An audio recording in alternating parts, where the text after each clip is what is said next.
Hey everyone, what's up? It's Chelsea VanBuskirk with the Heart AF podcast. Hope you guys are all doing well. I'm happy to be back to do another episode. I was talking last time about changing our perspectives, right? Changing the lens in which we see our world, coming from a place of love versus a place of fear, where we can get totally misaligned looking through that fear lens, and how that can really bring us down and really have us live our lives in a more negative way than it needs to be, right? And sometimes changing our life and shifting things into a more positive way is shifting that perspective and seeing things through that love lens. And I've been talking about how I've gone through this painful experience a couple months ago and still recovering from that experience, because it was one of these earth-shattering, life-changing seasons of life that I think are definitely needed for our self-growth, for a positive change, to get our lives back into alignment for what's best for our highest good and how we can live life in a more happy, more aligned state. And I've been thinking about it because it is hard when you are stuck in that lower vibrational state, when you're still stuck in that pain. And here's the thing is, I was reflecting back on the book I mentioned last week, A Return to Love. I was revisiting some of the chapters that I'd highlighted, and one of the chapters was talking about how the ego thrives on pain, right? Like, it's very attached to pain. It's attached into that victimhood mindset, right? Our ego almost creates pain in a lot of ways, I think. Like, if you're somebody who has experienced a lot of trauma, whether that is early childhood trauma or just has gone through a lot of painful moments in our lives, we tend to like circle back and want to go back to these painful moments. Like, we get addicted to being in pain. Like, I know for me, whenever life is going well and I'm feeling good and happy, I'm just waiting for that next moment to happen where everything's going to come falling down, right? Because it's happened again and again in my life that it's almost like I expect it. I'm just waiting for that next traumatic moment. For a long time, it was always things with my dad. I've shared a little bit about his story. He was a quadriplegic. There was many health issues.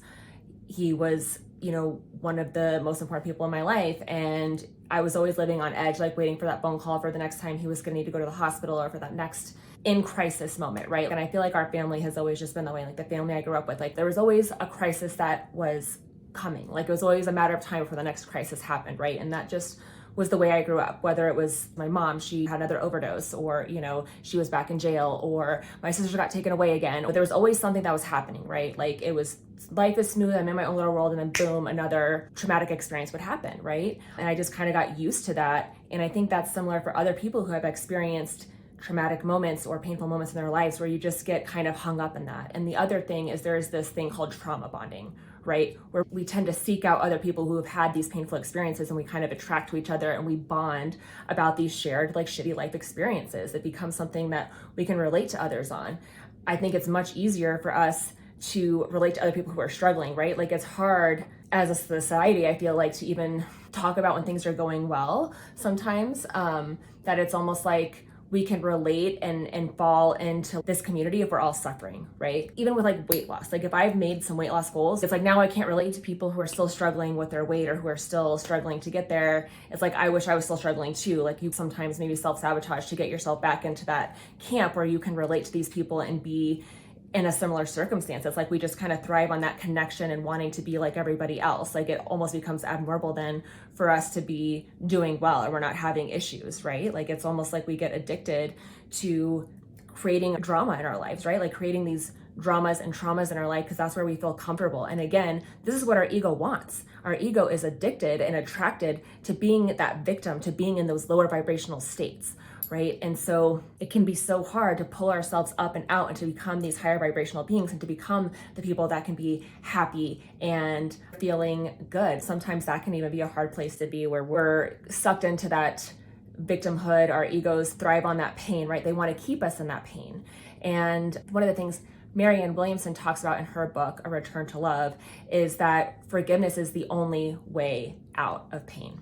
And the other thing she says is that as we learn to love and allow ourselves to be loved, is really that key to forgiveness. Like, the way out of pain, the way we can release ourselves out of pain, is letting ourselves be loved and showing love ourselves, right? It's showing that forgiveness. So whether it's forgiving yourself for something that you've been doing to yourself, like those self-sabotage things that you might be doing, whether it's finally forgiving a parent, like if you had a traumatic relationship with a parent, like just finally showing that love and forgiveness and releasing and forgiving, any person that's done you wrong or that's hurt you, whether that's a friend, a spouse, any type of resentment you're holding on to, or that victim stuff, right? We like to hold on to being right. Like we've been wronged. And so we're going to hold on to that anger and that righteousness of you wronged me. So, F you, I'm pissed, I deserve better. And you get stuck into that. Like that's what our ego wants, right? Like our ego wants to be right. Our ego wants to win. And the way out of that pain, a way out of that negativity is actually to forgive and release, right? It's about showing compassion and love and just letting it go, letting people do what they're going to do, right? You can't control what other people are going to do, but you can control yourself.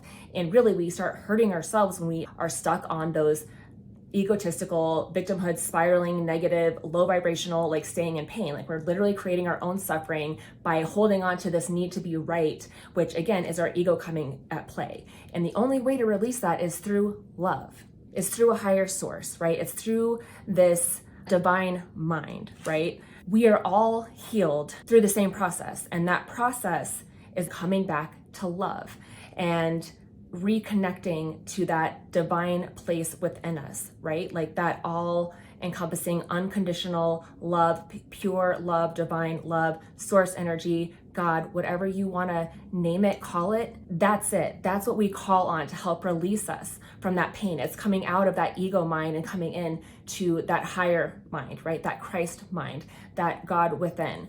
However you want to phrase it, that's what it is. That is a powerful energy that we can call on that's always there within us that we need to remind ourselves and reconnect to.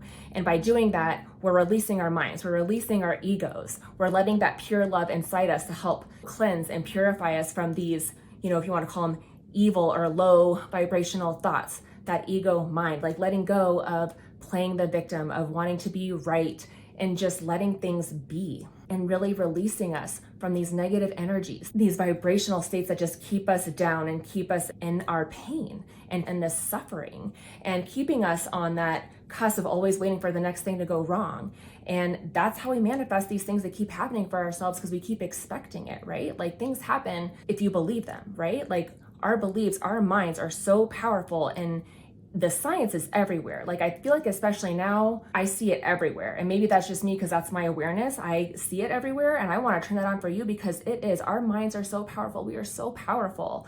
And we really need to come to that realization that we have more control and power than we think over our own suffering, and how we can flip that switch, putting on the love lens, calling on that higher power to help us release those ego stories that are in our ego mind, our human mind, to help us see that there is a higher place. There is the ability to live in this space in a more joyful and happy state, and where we can expect love, where we can expect good things to happen, where we can expect that it is our God-given right to live in joy, to be loved and be loved. And sometimes it can be hard. We can be blocking ourselves from even receiving the love that is around us, right? We create these walls with that lower vibrational state, like we're not opening ourselves up to receiving the love that's actually there and available to us.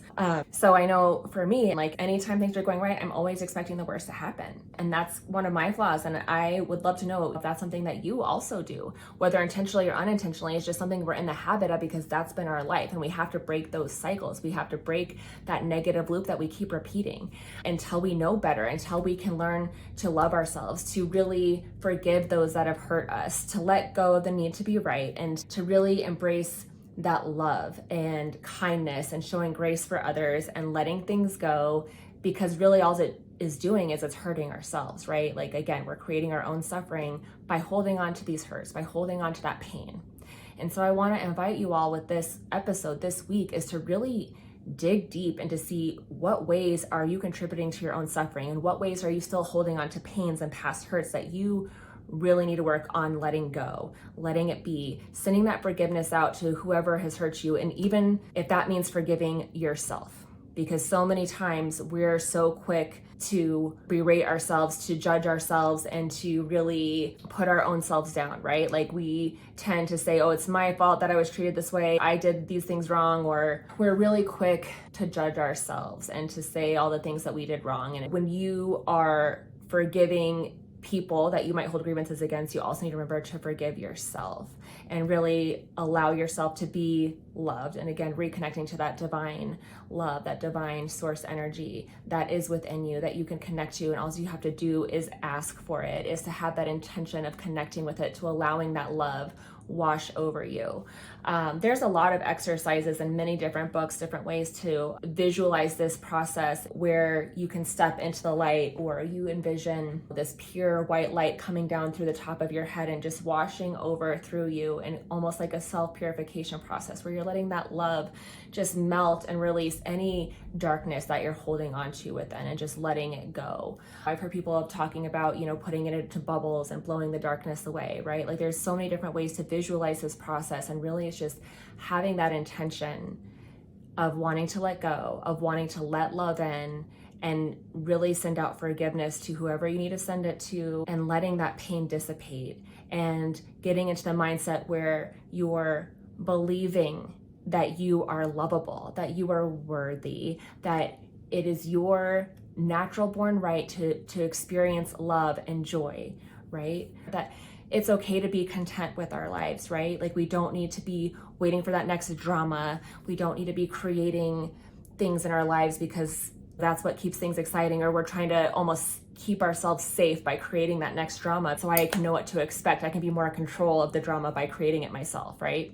I feel like that's something that we do. I mean, I know for sure I do that all the time. Like I might create drama that's not even really there because that's what I'm used to doing, right? Like if I can stay in control, like if I want to find a way to keep myself safe, then I, again, create these walls, create these stories, create this drama around me that brings me pain. And it's like, I can say, oh, I was right? Like we're manifesting stuff for ourselves. Like we can get stuck on I'm expecting the worst to happen, and the worst happens. That's the way the law of attraction works. So if it works that way, it also works the other way. So start expecting the best. I've talked about this. You have to really flip that switch and start believing the best. If you can believe the worst, you can believe the best also. And so it's really starting to focus on the positive. I am love. I am joy. I deserve love. I deserve joy. And knowing that you're worth it, and knowing that it's possible for you, and knowing that life doesn't have to be full of drama, that we can actually bond in our collective happiness. I feel like so much of our society is based on, if I have something, that means somebody is without, right? Like we're in this scarcity kind of society, and really the world is not like that. The universe is not built like that. We come from an abundant universe. We come from an abundant source. There's always enough to go around. We really have to instill that and believe that in order for us to see that it's okay for me to be happy. Me being happy doesn't mean somebody else has to be unhappy, right? Me making money doesn't mean that that's less money for that person to make. Like there is enough to go around, right? Like we really have to be in that mentality. And so many of us are still so focused that it's a dog eat dog world, right? Where if I want to get to the top, I have to step on this person's head to get there, right? We start associating, these negative connotations with success where, people who are successful are evil, right? Like we tend to be hung up on those stories. And it's really time for us to really shift our mindset and really see that we live in an abundant world, that it's not evil to be successful, that there's enough to go around, that if I win doesn't mean that somebody else has to lose. It means I'm showing the next person how to win, right? It's sharing in abundance. It's knowing that if I can accomplish something, you can do it too, right? Our ego wants to keep us in those low vibrational states. It wants to keep us in those negative habits that keep us in that negative loop.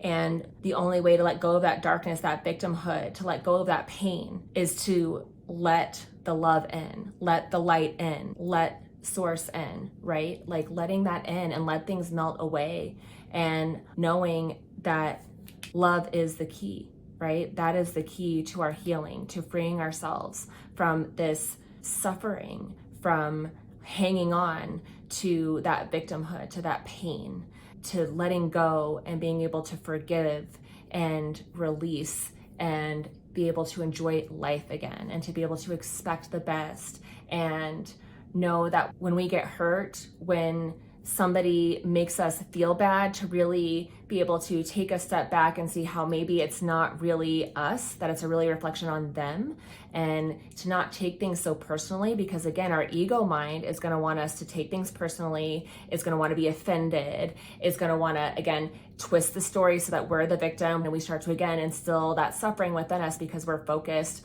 on the wrong thing, right? It's about flipping that switch and changing the way you view it, and to see, maybe this person's just having a bad day. I'm not going to take it personal, like letting go of being offended, just forgive them, let them be how they're going to be, and not taking things personally. And you keep that focus on yourself and feeling good. That just reminded me of one of Wayne Dyer's quotes. I can't remember which book exactly it comes from, but he always would say, feeling good is feeling God, right? Like that is how our natural state is supposed to be, is to be feeling good, is to be feeling joy. And we can choose how we feel, again, by our thoughts. Our thoughts are so powerful. And a lot of times it's not the situation itself that causes us hurt and pain, it's how we're thinking about that situation. So again, we have to change our mindset and rewire our thinking so that we can see it in a different way, so that we can see it through that lens of love and not let it kill our vibe, right? Like being able to just keep moving through life in a joyful state, to not let these things come up, or being so offended all the time and letting ourselves get worked up again and bringing us down, right?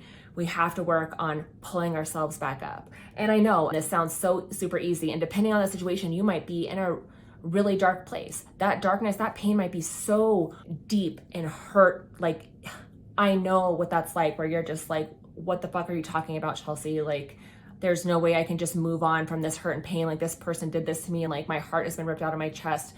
I get it. And it's not easy. And it's not like it happens instantaneously. But again, this is why I talk about where you're asking for help. You're asking a higher power to help you see things differently. You're asking for that help. It's a prayer. It's a meditation. It is a talk with that divine source, and asking for that energy to help ease your ego-based mind that's causing that hurt and pain within you. You can't do it all alone. Your humanness cannot do it all alone. You have to rely on that higher source. That higher pure love energy is what's going to help you get through. Something else that was talked about in this text was this 3-day period of asking for help and giving it 3 days, holding on for just 3 days after you've asked for that help from that universal love, from that source energy, from God, whatever you want to call it. Calling in that energy and asking for help to see things differently, to see things through that lens of love. Give it 3 days and see how you feel in 3 days, and see if things have not changed. And I think that's huge. So this week, I would love if you are experiencing any type of pain, if there is like that victimhood that's still in you, if there's a moment in the last week where you felt victimized or offended, why don't you reflect back on that and see if you can see things differently? See if you can let things go. See if there's a way that you can allow forgiveness to come through you. See if there's a way that you can let that love in, let things go, to boost yourself up, to get you in that higher vibrational state, to get back into love, to get back in to that state of mind where you're able to be content, where you find peace, where you can find joy, and let love in and let yourself be loved and experience the beauty of what life has to offer you. I'm going to link this book because it is so good, especially if you're going through stuff. And it talks about all different facets of life. Every time I read it, I pick up new little things, or things click, or I hear it a different way. It's really great. And I've really come to realize how much I've played a part in my own suffering, especially recently. Like, I'm still struggling. I'm not saying that like life doesn't happen and you still don't get upset, you still don't get angry. Like, that's bullshit. Like, life is life. Like, you're still gonna get annoyed. Like, life is a process. Our self-growth is a process. It's not like it ever stops. It's not like all of a sudden you just become like completely fine and you're always happy 100% all the time and you never get bothered. That's not reality. These are just tools to help you so you don't stay stuck in these painful moments. So you don't stay stuck in that victimhood. So you can work on the next time a thing happens, like start realizing, what is my role that I'm playing in my own suffering, right? Like, you start to become aware. So really all this is becoming more aware of our own actions and our own thoughts that are keeping us in certain low vibrational states where we are creating our own suffering and pain. That's what I want you to open your mind to and evaluate in your own life, to bring up, to be able to open you up to a greater awareness within yourself as a part of your self-growth. So thank you so much for showing up to the show. I appreciate all of my listeners. You can always find me on Facebook or Instagram. My handle is at Chelsea.VanBuskirk. I love it when people reach out or give me feedback, let me know. Super excited to be back to getting these episodes out more regularly. I've missed doing this. Please let me know how you're doing in the world and what might have been helpful. What did you get from this episode that is helping you see things maybe a little differently or changing your perspective?